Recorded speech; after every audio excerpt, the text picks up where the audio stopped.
जिंदाबाद जिंदाबाद विधायक जी जिंदाबाद जिंदाबाद जिंदाबाद। तो ये लड़ाई है, आगे और लड़ाई है, तो ये लड़ाई है। आगे और हो गई। हमारे एसडीएम साहब, तहसीलदार साहब, सारे लोग थाने पर पहुंच गए। तब तक इनको वो घुमाते रहे, लेकिन जब मामला ऊपर तक पहुंच गया, अब उनकी इतनी हिम्मत, मारे भी मार करके थाने पर ले आए। थाने पर लाने के बाद थाने की विडंबना आप समझें। थाने पर जब ले आया गया, किसी तरह से उन चारों लोगों के थाने के अंदर ले गया और सारा मामला जो है, जब पंजीकृत मुकदमा कराया गया, पंजीकृत कराने के बाद चारों मुलजिम वहां मौजूद हैं। चारों मुलजिम वहां मौजूद हैं और बड़ी मेहनत से हमारे एसडीएम और तहसीलदार से उन्होंने एक धारा 140(2) लगाए, जो अपहरण का आया। मुलजिम पकड़े किए गए। जैसे आपने चला कौन राजनीतिक दबाव किया? राजनीतिक दबाव है सर। नहीं तो कौन सा व्यक्ति ऐसा है जो राजनीतिक दबाव कर रहा है? आपके जो पूर्व विधायक जी हैं, पूर्व विधायक जी, उनके द्वारा जो है ये कहा, क्योंकि इस नाते ये हुआ कि उसमें से एक व्यक्ति ये कहा कि मैं पूर्व विधायक जी का रिश्तेदार हूँ और मैं उनका भाई हूँ। इस पर मुलजिम पकड़ा गया, थाने में बैठाया गया था। सर, मैं आपको अवगत कराना चाहता हूँ, जैसे आपने कहा कि जब हम FIR करा दिए, हमारा मुकदमा पंजीकृत है और वो मुलजिम गिरफ्तार है, वह मुलजिम गिरफ्तार है और गिरफ्तार रहते हुए थाने में बैठाने के बावजूद उसको छोड़ दिया। विधायक जी, आपका ध्यान आकर्षित कराना चाहता हूँ कि ये बंजर की जमीन थी और हमारे माननीय जिला अधिकारी महोदय इस जनपद के विकास पुरुष के नाम से पुकारे जाते हैं। उनके मौखिक निर्देश पर हमारे उप जिलाधिकारी महोदय ने राजस्व टीम गठित की कि इसका जो है सीमांकन करके इस पे खेल मैदान बनाया जाए। जिस दिन पहली तारीख की घटना है, 2 तारीख को कमिश्नर साहब आने वाले थे, उस स्थल पर निरीक्षण करना था उनको। हमारी राजस्व टीम, कम से कम ये कानगो साहब और 2-3 लेखपाल, पूरी टीम गई वहाँ और वहाँ पैमाइश करने के बाद जो अभियुक्त कह लीजिए, ये लोग वहाँ उस पैमाइश करने से विरोध किए और उस विरोध करने पर गांव वालों ने ही जो है आपस में लड़ाई कर लिए। दोनों पक्ष लड़े भिड़े, पूरी मारपीट हुई। हमारा राजस्व टीम वहाँ से वापस आया कि जब कोई बाद में डेट पड़ेगा तब उसका सीमांकन किया जाए। सुरक्षा व्यवस्था जी। उसके बाद वहाँ से आते समय 1 किलोमीटर आने के बाद जो लोग मार खाए थे, उन लोगों ने अपने कार से हमारे इन दोनों लेखपालों को, इनकी बाइक घेर करके गाड़ी रोका और यह कहने लगे कि आप लोग चलिए, हमारा जो है, हमारे तरफ से गवाही करिए कि अगला पक्ष जो है असलहा लहराते हुए हम लोगों को मारने का प्रयास किया, जिससे जो है हमारा केस मजबूत हो। हमारे लेखपाल साथियों ने ये कहा कि भाई, जब मारपीट आप लोग गांव में हुआ है तो हम गवाही उसमें क्यों करें। इस पर जो है उन लोगों ने हाथापाई शुरू कर दिया। हाथापाई शुरू करने के बाद हमारे एक लेखपाल किसी तरह से जान बचा के पाल जी भगे, लेकिन ये मोटरसाइकिल चला रहे थे। इनको पकड़ लिए 4-5 लोग और इनको लात, जूता, घूंसों से मारे। इतना बड़ा पाइप था, पाइप से 10-12 पाइप मारे और उठा करके जो है गाड़ी में भर दिए। और भरने के बाद वो वहाँ यही गाड़ी और उसमें पूरा असलहा, पूरे औजार, सारे लोग व्यस्त थे, क्योंकि वो प्री प्लानिंग से ही आए थे कि मार होनी है। उसके बाद 2 मिनट का समय मिला, किसी तरह से इन्होंने दूरभाष पे बताया तहसीलदार साहब को कि जो है ये लोग हमको मार करके थाने पर ले जा रहे हैं। लेकिन थाने पर ना ले जा करके वो 1 घंटा तक कहाँ घुमाए कोई पता नहीं।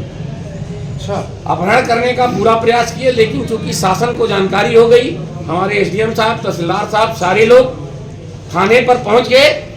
तब तक इनको वो घुमाते रहे, लेकिन जब मामला ऊपर तक पहुंच गया, अब उनकी इतनी हिम्मत, मारे भी मार करके थाने पर ले आए। अच्छा, थाने पर लाने के बाद थाने की विडंबना आप समझें। थाने पर जब ले आया गया, किसी तरह से उन चारों लोगों के थाने के अंदर ले गया और सारा मामला जो है, जब पंजीकृत मुकदमा कराया गया, पंजीकृत कराने के बाद चारों मुलजिम वहां मौजूद हैं।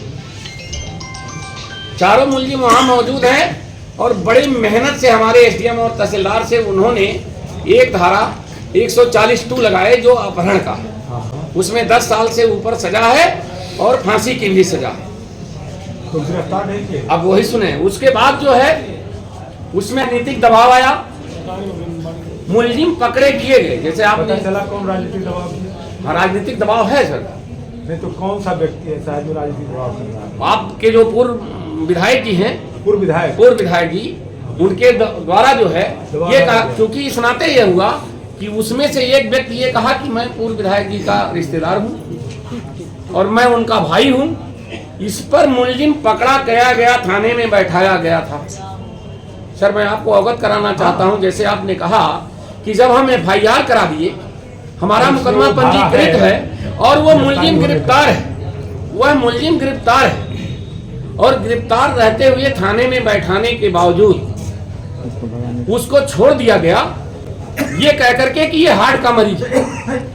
पहले बीच में भगाया गया, फिर उसको लाया गया, लास्ट में जो है उसको छोड़ दिया गया ये कहते हुए कि ये हार्ट का मरीज है। और 3 लोगों को जो अभियुक्त वहां थे, जब हमारा पंजीकृत मुकदमा हो गया 140(2) तो उसको जो है पुलिस विभाग ने कन्वर्ट करके शांति व्यवस्था में जो है चालान कर दिया, 151 में चालान कर दिया। उसके बाद वो यहाँ आए, दूसरे दिन छूट गए। हम लोगों को मजबूर होकर के दरी पर सुनाते बैठे कि जिस धारा में हमने जो है मुकदमा पंजीकृत कराया उसमें गिरफ्तारी नहीं हुई और गिरफ्तारी होने के बावजूद थाने से छोड़ दिया गया। तो अनुचित हुआ। आज के डेट में इस पूरे तहसील नहीं पूरे जिले में उस बढ़िया माफी गांव में बढ़िया बाबू कोई लेखपाल मेरा जाने के लिए तैयार नहीं। हम कैसे नौकरी करें? मेरे पास तो ना कोई असलहा है। ये अधिकारी भी कह देते हैं जाओ ये काम करके आओ। राजस्व टीम के साथ मेरा लेखपाल सुरक्षित नहीं है। पुलिस भी थी। ये तो पुलिस को तो गलत हुआ ना। ये सारा काम जो है दबाव में हुआ। उस टीम में 5 पुलिस वाले गए थे। अब इस नाते हम मजबूर होकर के अपने स्वाभिमान की सुरक्षा। बताइए क्या जिलाधिकारी या एसपी ने आप लोगों से कोई वार्ता किया? देखिए वार्ता करने के लिए हम लोगों ने 2-3 बार प्रयास किया लेकिन वो वार्ता हमारी विफल रही। आज जो है किस कारण से? अब विफल ये रही कि आप जो है वो FIR करा दिए, जेल चला गया। क्या उसकी हत्या चाहते हो? क्या उसकी फांसी चाहते हो? वो जिस अपराध में FIR है उस अपराध में जेल गया? नहीं। तो फिर कहाँ जेल गया? तो जेल नहीं वही गया। बात है। इसी के लिए हम मजबूर होकर के दरी जो है, भाई हम एक अनुशासित कर्मचारी हैं, हमारा पेशा नहीं है कि दरी बिछावें। आज जो जनता इतना जनार्दन 10 दिन 20 दिन से घूम रही है, मैं भी किसान का लड़का हूँ। इसमें जितने लेखपाल हैं 90 से 95% किसानों के लड़के हैं। किसी का जात रुका है, किसी का पेंशन रुका है, किसी इस समय बहुत ही गंभीर परिस्थिति है। आज जो है विषम परिस्थितियों में बच्चों का जो वजीफा वगैरह पाने वाले हैं, स्कॉलरशिप का है, आय प्रमाण पत्र नहीं बन रहा है, निवास प्रमाण पत्र नहीं बन रहा है, बहुत सारे। अरे विवेकाधीन कोष है सबसे ज्यादा। उसके अलावा किसानों का PM किसान है, जो किसान सम्मान निधि से लेकर के, और उसके अलावा ये जो फसल बेचने वाला धान का विक्रय नहीं हो रहा है, ये आप लोगों के हड़ताल से बहुत ही बड़ा नुकसान पूरे जिले को हो रहा है। ये बातें आप लोग भी जानते हैं, प्रशासन भी जानता है। और हम तो अभी बाहर से लौट रहे हैं, लखनऊ से लौट रहे हैं। मैंने विचार किया कि आप लोगों से जी इसके लिए बहुत बहुत धन्यवाद आपको। मोबाइल देना। सर आज क्या हुआ? आज जो है वार्ता DM साहब से हम लोगों की हुई। उस वार्ता में DM साहब SP साहब दोनों लोग थे। मैंने कहा था कल, मैंने DM साहब से बोला जी कि हर हाल में इसको खत्म कराया जाए। जी जो भी जमीन मांगे हैं उसको पूरी करा जाए, मैंने ये कहा था। तो उस क्रम में DM साहब आए होंगे जी। तो क्या बात हुआ? DM साहब बुलाए और SP साहब मौजूद थे। वार्ता हुई, जो बात आप कहे वो बात उन्होंने भी कहा। उन्होंने हम लोगों को ये कहा कि पूर्ण रूप से मैं आप सभी लोगों को आश्वस्त कर रहा हूँ, आप मेरे परिवार के सदस्य हैं। मैं गारंटी ले रहा हूँ कि इसका पुनरावृत्ति नहीं होगी। SP साहब ने भी कहा। तो हमने कहा कि इस बात को चल करके आप जो है सर हम लोगों को, आप मेरे मुखिया हैं, उसको आश्वस्त करिए। उसके बाद वो प्रमुख सचिव जी आए हैं। इस नाते उन्होंने अपनी असमर्थता जताया और उन्होंने इस बात को कहा कि मैं अपने किसी प्रतिनिधि को, हमने कहा एडीएम साहब को आप भेज दीजिए, मान लिए, और सही है प्रमुख सचिव जी आए हैं। तो इत्तेफाक से जो है एडीएम साहब के भाई का जो है एक्सीडेंट हो गया है, वो कोमा में भर्ती हैं, वो आज जिले पर उपस्थित नहीं है। फिर अभी आपके आने के बाद वार्ता हुई है कि मैं किसी ना किसी प्रतिनिधि को भेज रहा हूँ, तो आएंगे। अगर वार्ता हमारी संतोषजनक होगी तो हमारा कोई पेशा नहीं है कि हम जो है निवेदन यही बहुत स्पष्ट बता रहा हूँ। भाई ये तो जस्टिस है, इसमें मांग करने की जरूरत कोई जरूरत नहीं। मांग की पूरा होना चाहिए। ये तो आपका मुकदमा दर्ज है और घटना हुई है, पूरा इसको जो है पूरा जिला जान रहा है, हर व्यक्ति जान रहा है, तो इसमें आपके मांग की जगह ही नहीं है। बिना मांग किए ही ये पूरा होना चाहिए, अभियुक्तों की गिरफ्तारी होनी चाहिए और साथ ही साथ वही हमारा मांग है। हाँ, और मुकदमे में चार्जशीट लगना चाहिए। ठीक है, आप लोग गवाही तो देंगे ना? बिल्कुल। वहाँ लोकल लोग भी सर गवाही देने के लिए तैयार हैं। हाँ, लोकल लोगों को मंगवाइए, बुलाइए इकट्ठे, एक ही साथ बैठ करके सारे समाधान सहयोग करने की, सहयोग नहीं, हमसे यहाँ पे न्याय किया है। जी जी जी जी।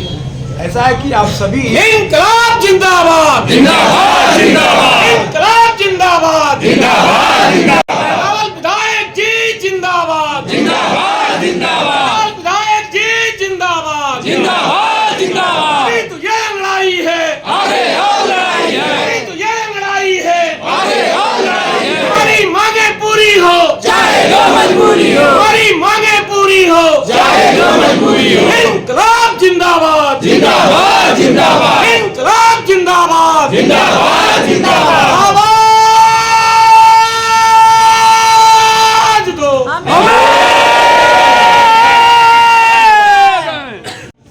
अब वो जो हजारों की संख्या में लोगों का काम पेंडिंग पड़ा हुआ है, अब वो बाधा दूर हो और आम जन का कार्य संपन्न हो। बिल्कुल आपके भावनाओं का स्वागत किया जाएगा। अभी तत्काल ही कर रहा हूँ। एक एसपी साहब बीसी बैठे हैं, डीएम साहब कहीं और व्यस्त हैं। ठीक ठीक, कोई बात। ये दोनों लोगों से मेरा निरंतर संपर्क रहेगा और आज ही ये खत्म होगा। ठीक है, आज ये सुनिश्चित होगा कि आज खत्म हो।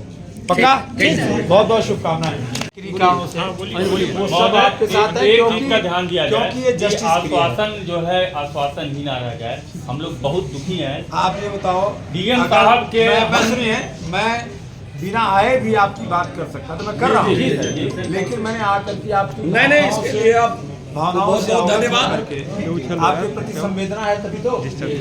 और आप ही नहीं, जो भी देखिए, आप अपने सरकार के तंत्र हैं, तंत्र के अंग हैं।